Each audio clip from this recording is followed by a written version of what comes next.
That's great. Thank you, Heather. And thank you to everyone else who's joining us today. This is our 2019 Salary Guide webinar with a specific focus on technology or information technology to be specific. We have about a half hour of content for you today. There'll be some time at the end for questions. If you can send them through to the WebEx host, there's a little chat function somewhere within the platform here. I can't see what's on your side. But send it through. We'll do our best to get through everything. If we can't, no worries. Contact a Hayes consultant. Find me on LinkedIn. Whatever suits. We're more than happy to engage after the fact. So, as Heather was nice enough to explain, I'm Travis O'Rourke. I head our Talent Solutions business here in Canada. Talent Solutions is our division which manages outsourced or more integrated recruitment, but my background is within IT itself. I probably have about 15 years experience in recruitment as a whole, 10 of which at least on the IT side. Any questions that you have on the content today, or it's just the IT market from a candidate or employer perspective in general, feel free to shoot those through at the end. Happy to address kind of any and all that we have time for. So before we get started, I'll give you kind of an overview on the general salary guide as a whole. This is our 9th annual salary guide, and it's great because it's given us a lot of data to compare on a year-over-year trend. It usually gets pretty good uptick. We had about 4,000 respondents this year, which is pretty much in line with last year. The report does cover 12 specialist areas from construction to procurement, IT, obviously, finance is a big one. But today we're going to be focusing specifically on IT. Now to clarify, not IT as a sector in terms of service providers, but rather as a function. So for example, the system admin at a mining company, that is in scope for our chat today. Second clarification, the salary guide focuses pretty much on exactly that, which is salaries. This is a permanent employee-focused webinar. We also have an IT rates guide, which is obviously more garnered at contractors, which is a massive piece of the labor market in Canada, and we're happy to share that guide with you as well. But for today, we'll be focusing primarily on that permanent market. In addition to salaries, though, you'll find some competitive information on comp as a whole, benefits, trends in recruitment, retention, absolutely, and then hopefully some analysis that you'll agree with on the Canadian labor market as a whole. I think we'll start off with some of the general findings in the market, and then we'll kind of compare it to IT. We'll focus on some of the biggest recruitment challenges employers are facing today when they look to fill their IT seats. And then finally, we'll have some insights for employers for how you can compete for that local talent. If you're a job seeker, hopefully this kind of section will give you a trend into, or at least some insight into the power that you have when it comes to negotiation and what you could or couldn't ask for. We'll start with look at some activity, the economic outlook as a whole. Overall, 2018 was a pretty strong year for the Canadian economy. Employers are expecting to see this trend continue into 2019. That's, of course, good news for all of us. Nearly half of employers, so 40 to 47%, expect that the economy will continue to be as strong in 2019 as it was in 2018. Now, this is, of course, the opinion of those people who we asked. It's not a prediction from the Bank of Canada. But when we look at hiring, this is the opinion that matters. If employers are confident, they're going to hire full-time. And that's what's relevant for us today. And we're seeing that come through with 63% of employers expecting business activity to increase in 2019. Now, taking a look at last year, slightly less than a quarter of employers increased salaries by more than 3%. Now last year, of course, it's a 2018 figure. That spending is continuing. So I think we can see the majority of employers are planning to increase their permanent headcount in 2019. 52% of employers planning to increase their permanent headcount. And then lastly, we've got 58% of employers say they plan to increase their contract headcount as well. So again, good news if you're in IT, whether you're in perm or contract, employers are planning to increase your function. So it's a good place to be. But what's important is to look at that's what they're saying. And we know talk can sometimes or maybe often be a little different than action. So despite the positive outlook on the economy, Canadian employers are still a little cautious about increasing salaries. In fact, the proportion of employers offering compensation increases of more than 3% has dropped from 41% to 23% in only 5 years. And that's very interesting. The economy has gotten stronger, unemployment has continued to decrease, but the percentage of companies increasing wages has also decreased. Now, this is speaking generally about employment market in general, not just IT as a whole, but it's interesting. Unemployment goes down and fewer companies are paying their employees to stay. Interesting. So when we look at IT, the numbers are actually even more concerning. Last year, only 32% of employers said they expected to increase salaries in 2018, but when we circled back this year to see who actually did, only 19% ended up doing so. So 32% said they would increase salaries, 19% actually delivered on that. This year, only 23% of employers are expecting to deliver salary increases. Now, we'll wait and see what follows through, but if the trend means anything, we're going to be looking at a number that's less than 20% actually hitting inflation. So right now, it would appear that if you're looking for a raise, which is greater than inflation at least, you're probably better off looking outside of your organization. And I know that's probably making a few employers on the line right now a little bit nervous, but this is the fact. The sentiment about leaving your current role for greener pastures might sound risky, probably sounds risky, but let me tell you, don't undervalue yourselves. Employers absolutely need your help right now. In fact, more than 80% of employers are experiencing a moderate to extreme skills shortage, and that's within IT. This skills shortage is having a direct impact on business. We've got 60% of employers saying that it's impacting their productivity in a negative way. 42% are saying that it is impacting their market competitiveness. And that's a serious issue and potentially detrimental to a business. So that's the external side. On the internal, the skills shortage continues to disrupt the workplace. It's adding stress and pressure. It's increasing inefficiencies, and this all trickles down to retention issues. So cost-conscious employers may be hesitant to expand their team or pay their staff more, but doing so might be necessary to avoid retention issues. And once you add in the cost of a counteroffer or the cost of hiring, time spending in general, employers would be wise to reevaluate that 3% raise threshold and perhaps take a more proactive approach. Looking at some trends, specifically in IT. IT departments, they're expecting to increase their permanent workforce in 2019. We touched on that. It's a slight uptick from last year, but it's closer to flat than anything. Now, the increase in the headcount is for a number of reasons. There's obviously a massive shift towards automating work or workers even. It's hard to open a newspaper these days without hearing about AI coming in and taking people's jobs. Employers want to do a much better job using data and then definitely protecting infrastructure. That's the top priority of almost every CIO surveyed was security as a whole.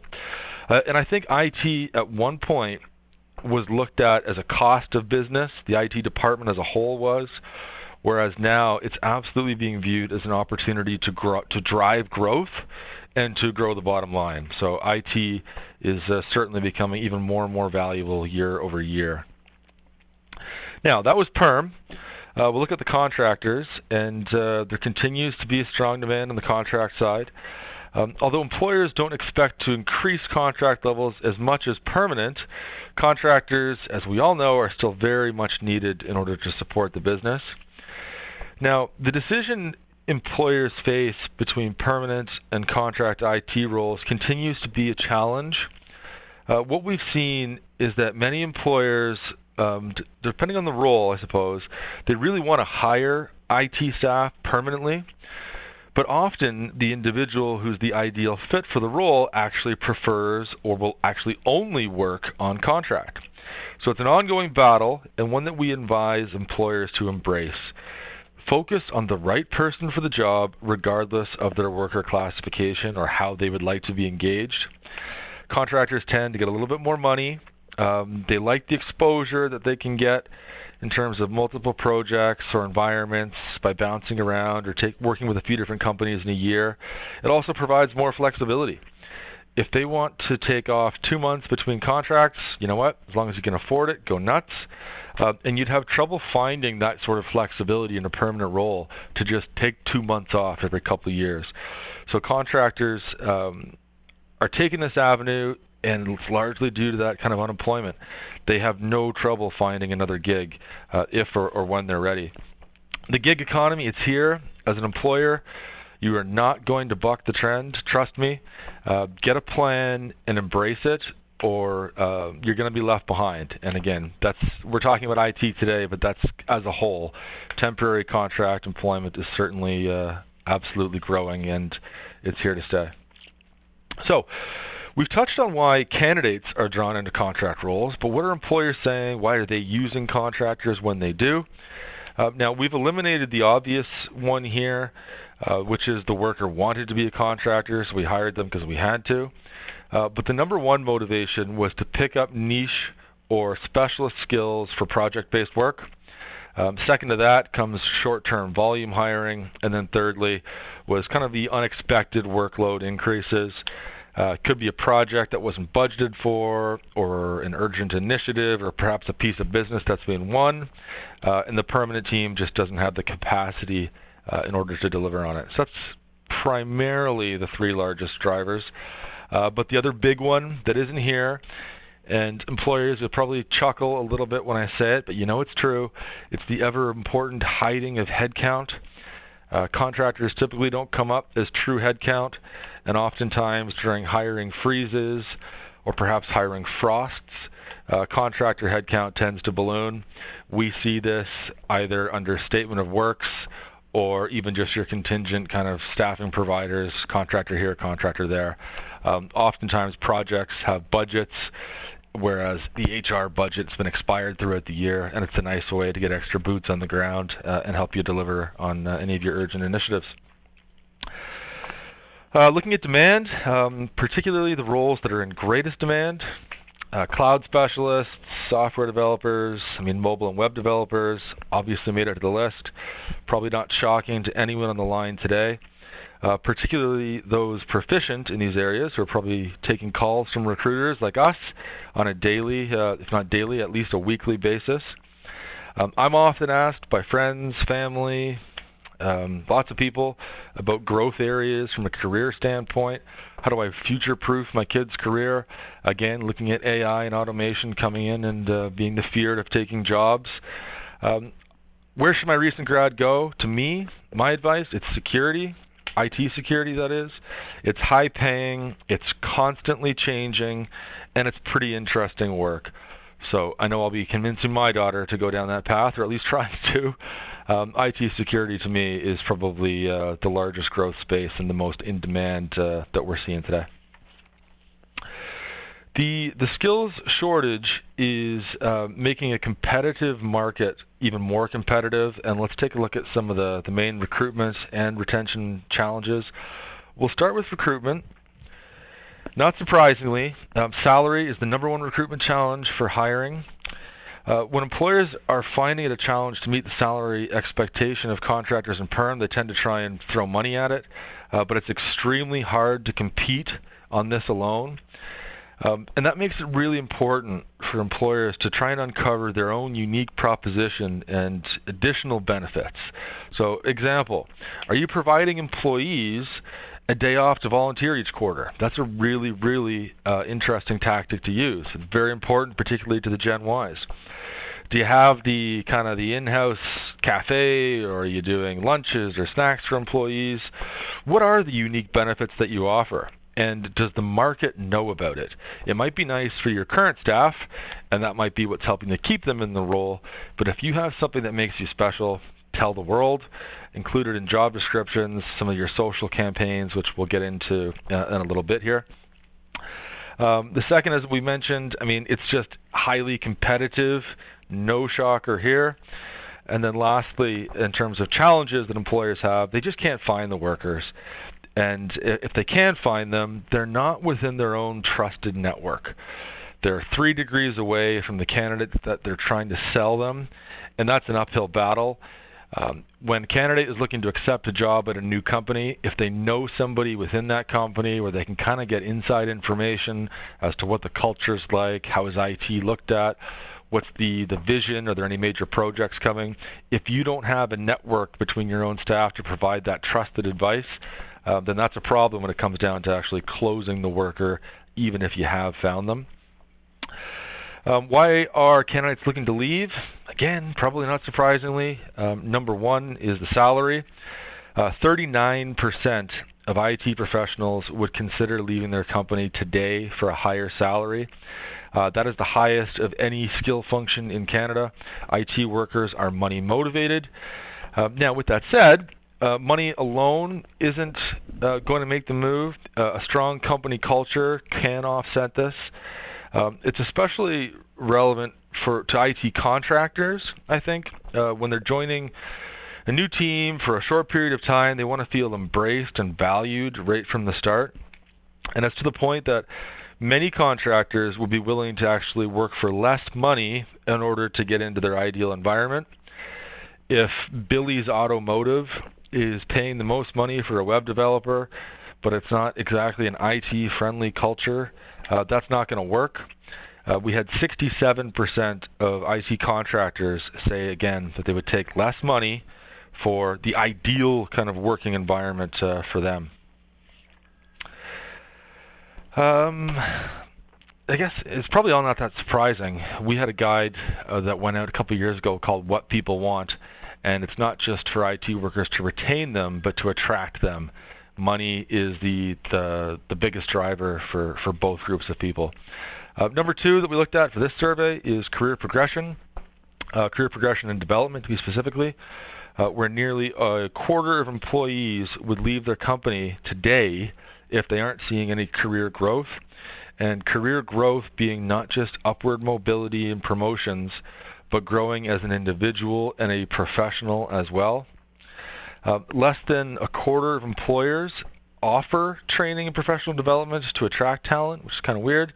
But in fact, when we look at all areas, whether it's accounting or IT employers actually offer the least amount of internal training and internal development compared to any other function. The lack of training and professional development available is the number one reason cited for skills shortage, which is, again, an ongoing problem. Employers and job seekers then end up having to kind of go down the self-educating route in order to acquire the skills that they need for their next job. And that's the number one reason why workers are picking up contractors. If their current employer won't train them on the new tech, then the contractor is going to go to a company that allows them to learn that new tech on the job. It's not exactly reasonable to expect a company to be constantly upgrading their infrastructure every year. So if they want to learn, they're going elsewhere. It's a challenge, but if you're an IT worker, it's certainly a benefit to picking up a contract role. So how are employees trying to make their company attractive to recruit and train talent? The number one answer is promoting company culture, and that's great. You want to attract people who will work well in your culture and that will work well with you. Offering competitive salary packages and benefit packages are the next top ways that employers are attracting talent. This makes a lot of sense, given that salary is the main reason for someone to leave their role. The challenge is that only one company can pay the most money. Now, there's some key elements that employers are missing. less than a quarter are promoting career development, which is very concerning given that career development is the number 2 reason for an employee to leave their current role. So therefore there's a big gap there that needs to be addressed, or perhaps it's an opportunity. Employers are really emphasizing benefits to attract candidates, but are they getting it right? If we look at what benefits employers think are most important, there's not a lot of surprises here from an HR standpoint. 3 weeks vacation, work from home, health, dental. But here's what candidates value. And surprisingly, there's a lot of misalignment. To be honest, these days benefits are pretty comparable. Health, dental, you don't see too much of a swing when you're looking at these packages. So employers, your dental plan is not a competitive advantage, believe me. But what is? Look at the importance that on-site childcare or childcare subsidy has. This came up as the number 1 perk that someone looks for. And as someone with 2 kids, I can guarantee you that I would rank it the same way. It's rare. Only 12% of employers are offering this today. But if you want to differentiate yourself on that head-to-head offer, this could be what puts you over the edge.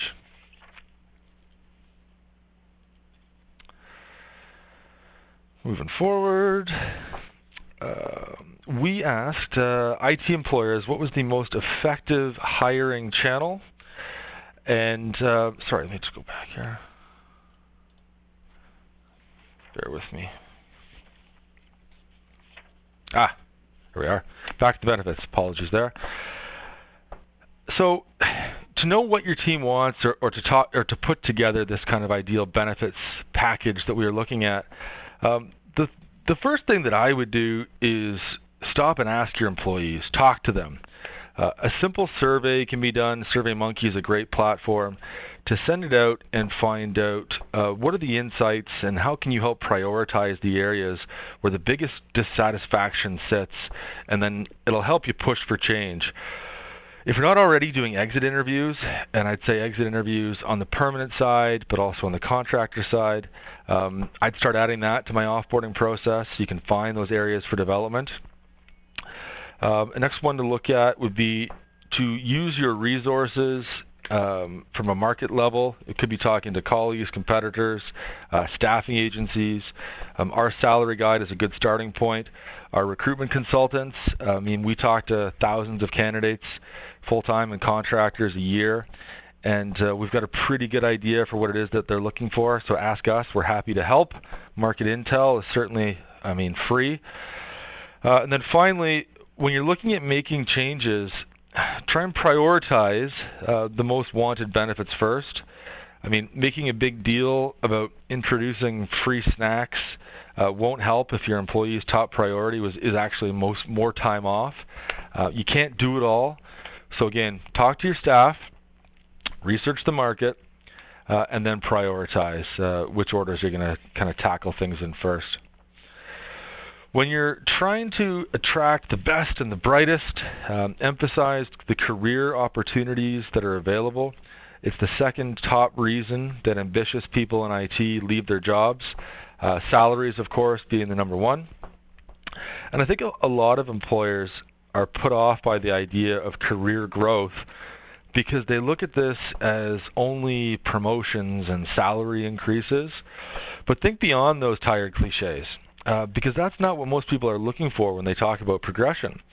Most people, believe it or not, are looking for genuine opportunities to learn new things, and that's just upskilling your staff.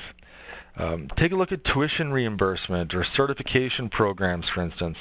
You'll get loyal staff if you deliver this for them. You can also offer mentorship or job shadowing, even just lunch and learns. Try and make the most out of the existing resources and the existing knowledge within your organization. And this has 2 benefits. One, offering the professional development that your people are looking for. And 2, it helps you to retain that knowledge within your organization. You never know when that mentor themselves is going to leave. So having them share their knowledge helps to kind of future-proof your business. And then finally, target the candidates that you're looking for. Career growth is most important to junior or intermediate candidates, many of whom are Gen Y. So when advertising those types of roles within the description, I would absolutely make sure it's clear and that you're emphasizing career growth opportunities within your business. Another big challenge is, for employers at least, is their lack of a candidate network.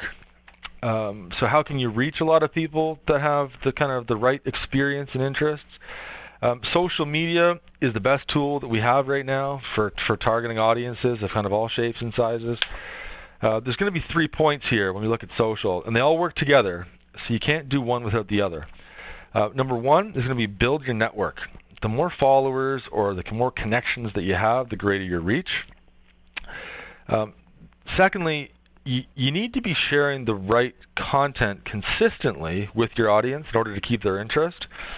So if you want to attract developers, you can't just share jobs. You should also be sharing maybe some examples of work or the importance that the company puts on this space from an e-com level perhaps. Or if you're looking for contractors, you probably want to start promoting new and upcoming projects, get them excited. So when that contract does finish that they're on today, they know what you've got coming down the pipeline. And then number 3, and while you're giving them this kind of great information, you should also be demonstrating what a great place it is to work. So sharing company wins, talking about promotions that have happened either at the company or a department level, highlighting new starters that have joined your business, maybe why they joined, what they're liking about it. It's important to have people interested in your company before they actually want to work there, so that when an opportunity does come up, they're already familiar with it, and it makes the probability that they're going to click apply or answer that phone call or answer that email a lot higher. So I'll kind of briefly summarize and then maybe give you a couple action items that you can take today and start building your plan for next year. To recap, there's a positive outlook for 2019, but salaries remain steady, and that's across all industries. IT employers expect even fewer salary increases this year than they did last year, and as a consequence, employers, they're risking a higher employee churn. It's essential that your offers will remain competitive because we know that your competitors are going to be going after your talent. That's just a fact. Secondly, there will be a hiring frenzy, and that's going to make up perhaps some of the uncertainty that people had in years prior.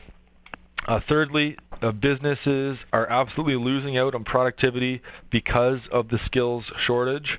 If you upskill your own staff, it will help your business today, and it will keep them loyal for tomorrow. And then finally, employers and professionals, they're misaligned on the benefits that matter the most. It's important for employers to go find out what their staff actually want, what are the drivers, and then try and do your best to make it so. So some actions that you can take today, definitely, request a copy of the salary guide or the IT rates guide itself. Make sure that you're paying market rates. Make sure that your salary bands are in line as you head into 2019. You should definitely assess your current training programs. I would do that internal and external. Look at how you can enhance these in order to support kind of that professional growth as well as career growth. And then lastly, I'd say promote growth and training plans when you're hiring. Consider building this into your CVP or your EVP, your value proposition as a whole. And I think that's going to help you, again, attract talent who wants to grow and then retain those so they don't have to leave elsewhere in order to develop their skills. That is all we had planned for today's webinar. Forgive me, this is just kind of a snippet of our findings that we could get out to you in 30 minutes. For more information, again, go to our website. We will be sending out an email to everyone who registered with a link for the salary guide. You can also download it online. Call Hayes, again, talk to any of our team members. We're more than happy to kind of give you an overview on any of the insights that we saw today. So I will pause briefly, Heather, in the event there are any questions. I haven't seen anything come through as of yet. And thank you for joining us. Really appreciate it.